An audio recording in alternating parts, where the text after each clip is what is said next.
Selamat siang Ibu dan teman-teman. Perkenalkan nama saya Firly Stefani Seran, NIM 2301070106. Saya dari kelas C, semester 3, program studi Pendidikan Pancasila dan Kewarganegaraan, Fakultas Keguruan dan Ilmu Pendidikan, Universitas Nusa Cendana. Video ini saya buat untuk memenuhi nilai ujian tengah semester yang diberikan oleh Ibu Kevi Listiana Francisca Taneo SHMH dengan mata kuliah Hukum Adat dan Hukum Pertanahan. Di sini saya akan menjelaskan mengenai sistem yang dianut dalam pembagian hak waris khususnya di daerah saya. Jadi di daerah saya Kabupaten Malaka, Kecamatan Yukutu, Desa Biau, terkhususnya adat saya, sistem yang dianut adalah matrilineal. Sebelum kita masuk ke penjelasan, terlebih dahulu kita harus mengetahui sistem apa saja yang dianut oleh masyarakat Indonesia. Dalam masyarakat Indonesia, dikenal 3 sistem kekerabatan atau garis keturunan, yakni patrilineal, matrilineal, dan parental atau bilateral. Sebelum kita masuk pada penjelasan inti, saya akan menjelaskan sedikit mengenai ketiga sistem tersebut secara garis besar. Yang pertama, patrilineal, artinya keturunan dan hak waris yang ditarik menurut garis keturunan sang ayah. Yang kedua, matrilineal, artinya keturunan dan hak waris yang ditarik menurut garis keturunan sang ibu. Dan yang ketiga, parental atau bilateral, sistem kekerabatan yang ditarik dari ayah dan ibu secara bersamaan. Baik, saya akan menjelaskan mengenai pembagian hak waris di adat saya sesuai dengan hak waris yang ditarik menurut garis keturunan ibu atau matrilineal.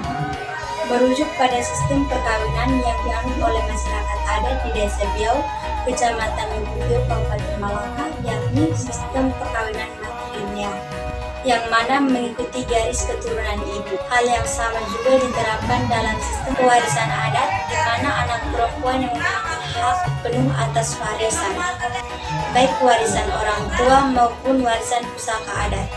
Di suku kami, khususnya suku Binai, dalam pembagian harta warisan, anak perempuanlah yang menjadi ahli waris, karena anak perempuan merupakan anggota suku yang akan melanjutkan keturunan dari pewaris, sedangkan anak laki-laki walaupun dia anak sulung, tetapi dia hanya membantu mengolah dan mengatur harta warisan tersebut, sebab anak perempuan dianggap lebih bertanggung jawab dalam mengurus peninggalan orang tuanya dibandingkan dengan anak laki-laki yang akan tunduk pada keluarga istrinya.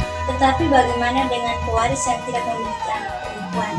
Jadi, pewaris yang tidak memiliki anak perempuan dan hanya memiliki anak laki-laki, maka anak laki-lakilah yang berhak untuk menggantikan kedudukan anak perempuan tersebut. Namun jika pewaris tidak memiliki keturunan, maka warisan tersebut dapat dibagikan kepada saudara perempuan, baik kakak maupun adik dari pewaris. Hal ini berarti anak laki-laki tidak dianggap sebagai ahli waris dalam pembagian harta warisan orang tuanya. Dengan demikian, hanya anak perempuan saja yang berkedudukan sebagai ahli waris terhadap harta warisan. Adapun alasan mengapa anak laki-laki tidak memperoleh harta warisan yang tergolong dalam harta pusaka adat adalah sebagai berikut.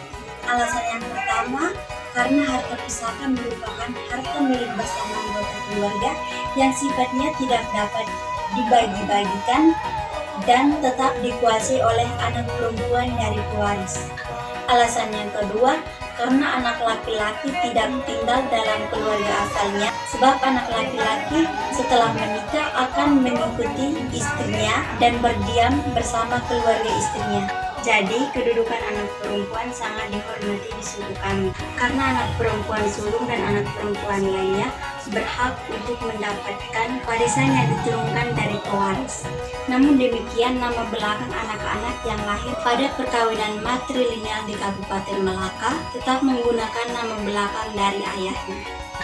Jadi kesimpulan yang saya ambil, pengurusan pembagian harta warisan menurut adat kami adalah anak perempuan lebih berhak atas warisan. Artinya bahwa jika kedua orang tua meninggal, maka harta yang mereka miliki akan diwariskan kepada anak perempuannya. Jadi yang berhak mengurus harta dari orang tuanya adalah anak perempuan. Dan jika sewaktu-waktu anak perempuannya menikah, maka suami yang akan mengelola dan mengurus semua harta dari kedua orang tua istrinya. Masyarakat di Desa Biau, Kecamatan Yogyakarta, Kabupaten Malaka sangat menerima aturan adat yang berlaku, di mana anak perempuan memiliki hak penuh atas warisan adat keluarganya. Namun tidak menutup kemungkinan untuk anak laki-laki juga menerima warisan dari kedua orang tuanya sesuai dengan kesepakatan bersama. Demikian yang dapat saya sampaikan mengenai sistem yang dianut dalam pembagian hak waris menurut adat saya. Sekian dan terima kasih.